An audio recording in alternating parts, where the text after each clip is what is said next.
ओम श्री गुरुवे नमः। पूज्य गुरुदेव श्री पहाड़ी बाबा महाराज कहा करते थे, बच्चा भिखारी का हाथ हमेशा मांगने की मुद्रा में होता है और साधु का हाथ हमेशा आशीर्वाद देने की मुद्रा में। महाराज जी कहते थे भिखारी का हाथ मांगने का और साधु का हाथ आशीर्वाद देने का। वो कहते थे कि मुंह से मांगकर संसार के किसी भी व्यक्ति से कुछ भी लेने की इच्छा, संकल्प आदि तुम्हारे मन में उत्पन्न हो जाए तो तुम तत्काल साधु से नीचे गिर गए, यानी कि तुम भ्रष्ट हो गए, तुम भिक्षुक हो गए, भिखारी हो गए। महाराज जी कहते थे कि कभी कोई साधु महाराज महात्माओं को यह नहीं कहता, भले ही वह मधुकरी मांग के खाता है, फिर भी लोग यह नहीं कहते आइए भिखारी जी महाराज, यह बोलते हैं। क्या कोई आज तक आपने ऐसा कहता हुआ सुना है? ये कहते हैं महाराज आओ। महाराज भिखारी जी कोई नहीं बोलता। मांगते भिखारी भी हैं और मांगते संत भी हैं, पर संत को भिखारी नहीं कहते, क्योंकि भिक्षा प्राप्त करना यह तो देह धर्म का पालन है, वह याचना नहीं है। लेकिन इस देह के लिए जो अत्यंत आवश्यक है, उस आदि अन्न आदि की भिक्षा के अतिरिक्त कुछ भी लेने की इच्छा रखने वाला तत्काल अपने पद से नीचे गिर जाता है। इसलिए किसी से कुछ लेने की इच्छा न करें। और महाराज आपने जीवन की घटना सुनाते थे। बाबा यह बात बहुत पुरानी है, मेरे अनुमान से लगभग सन 1937-38 की बात होगी। अंग्रेजी शासन तो था ही, और पहाड़ी बाबा खाक चौक आश्रम में पुराना मंदिर था और झोपड़े बने हुए थे, उन्हीं में संतों के आसन थे। झोपड़ा जब बारिश वारिश होती थी तो झोपड़ों को बार बार बदलना पड़ता था, क्योंकि वो खराब हो जाते थे। बरसात के बाद फिर उनको सुधारना पड़ता था। एक तो जो कुठार है वो पक्का था और ठाकुर जी का मंदिर, बस यही सब पक्का था। बाकी सब कुछ महात्माओं के ठहरने का स्थान, वो सब कुछ कच्चा था। तो कुछ भगत लोग आते थे ग्वालियर के और बार बार कहते, बाबा कछु सेवा बताओ।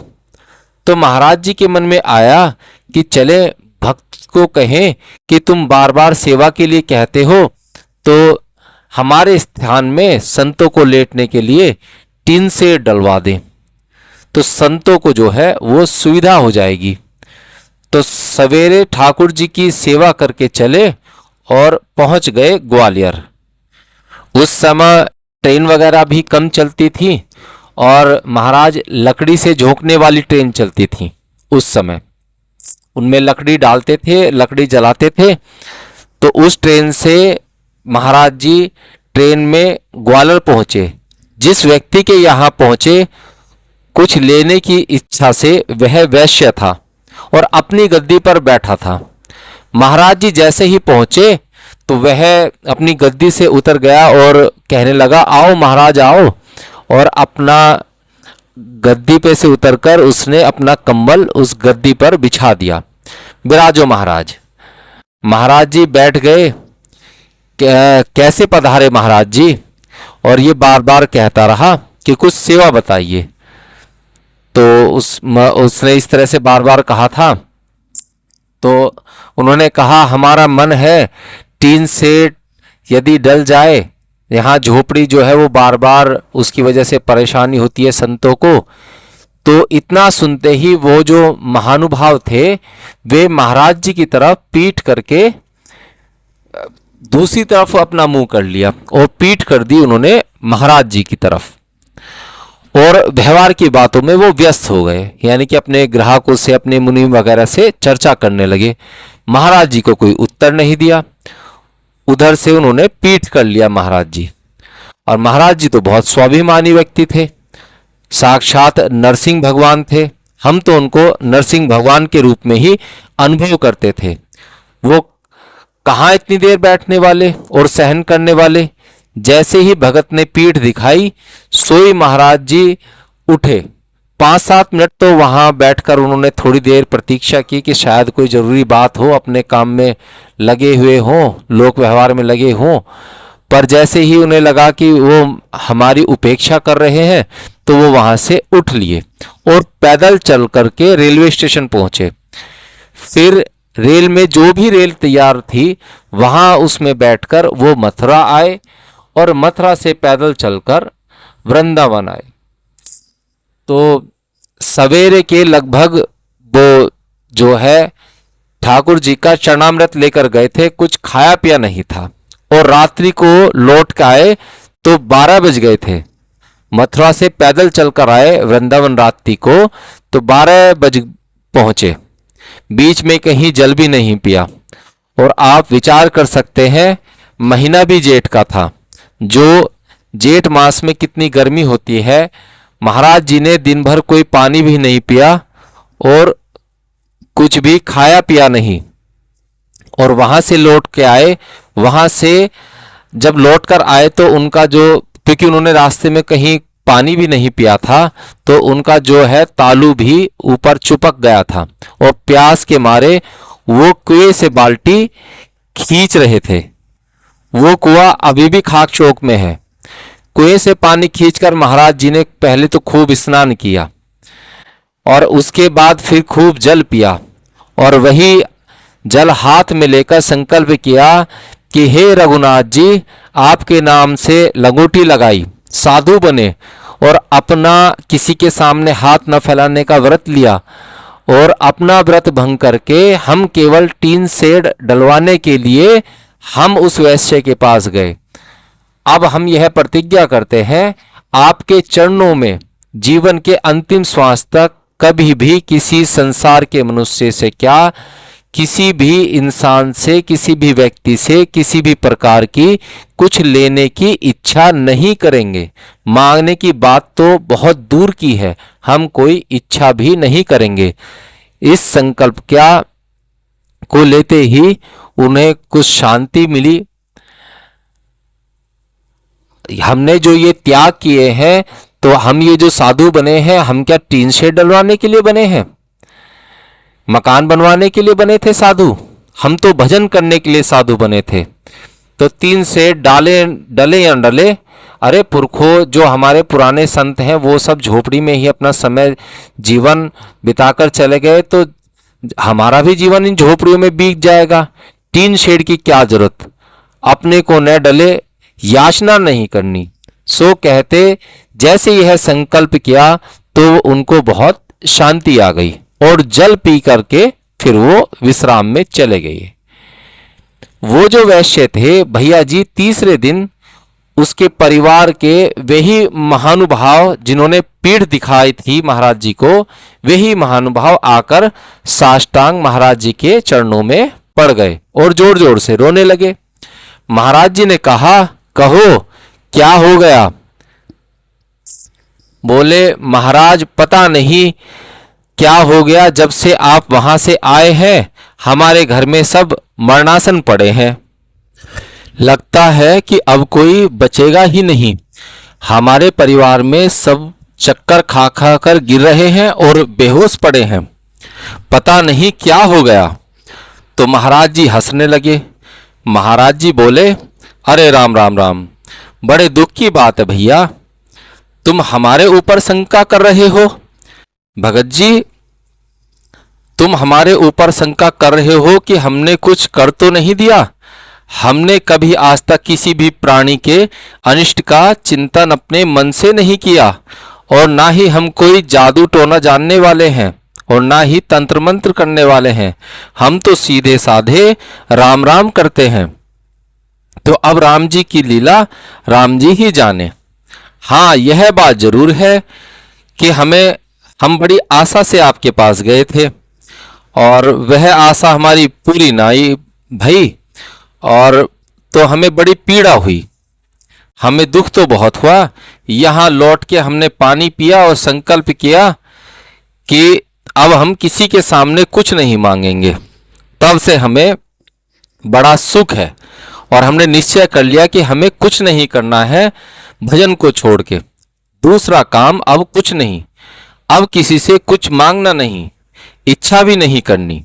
बोले वो वैश्य बोले, महाराज जी बड़ा अपराध हो गया, महाराज हम क्या करें, हमारी बुद्धि मारी गई, आप कृपा करो और हमें 2 हाथ जगह बताओ, हम कुछ टीन सेट तो गल जाएगा और 2 हाथ जगह आप बता दो, उसे हम पक्का बनवा देंगे। महाराज जी बोले जो बनवाना था उसके पास चले जाओ, हमारे पास तो कोई जगह वगैरह नहीं है, हमारे तो जैसा है वैसा ही रहने दो और आप चले जाओ यहाँ से। वो तो रोने लगा कि नहीं महाराज, इसका मतलब आपने हमें क्षमा नहीं किया, हमारे परिवार को प्राणदान दे दो।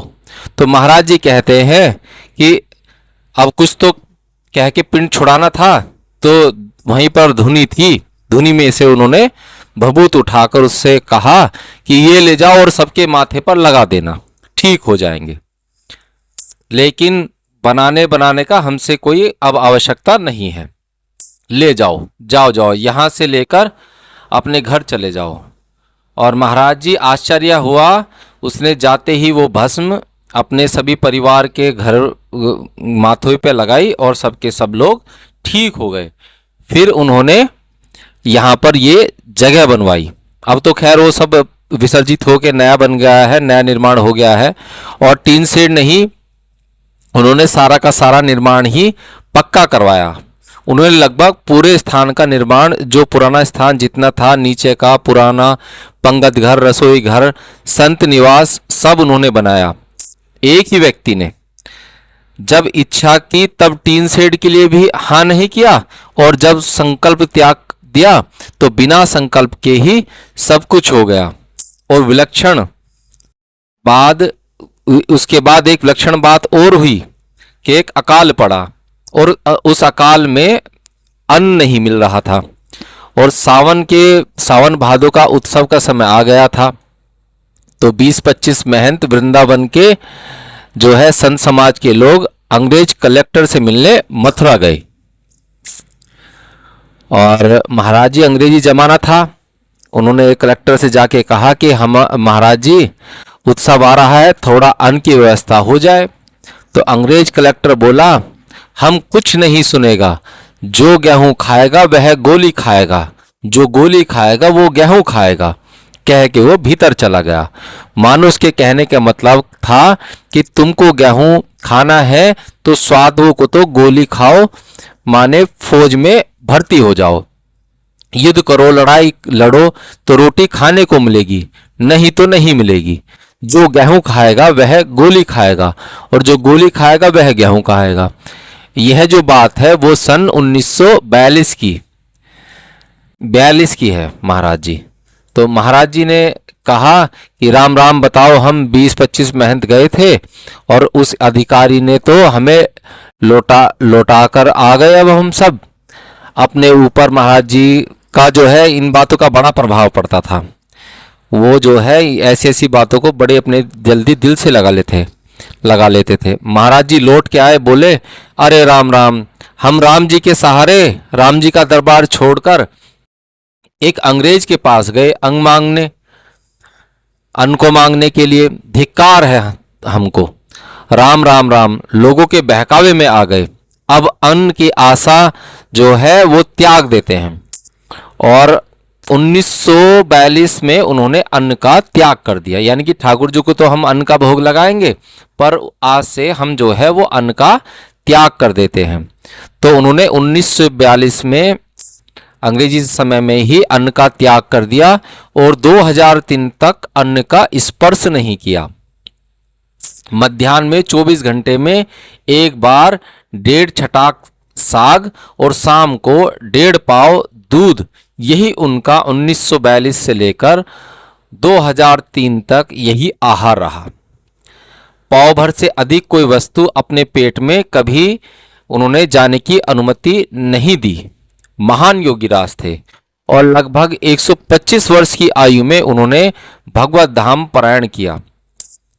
अपने दर्शन किया उनका या नहीं किया है, उन और अद्भुत बात के महाराज ठाकुर जी की जो रसोई है वो स्वयं बनाते थे अपने हाथ से। रसोई में 8 फुलका भगवान के लिए और साग बनाना, दाल, सब रसोई पूरी बनाते थे।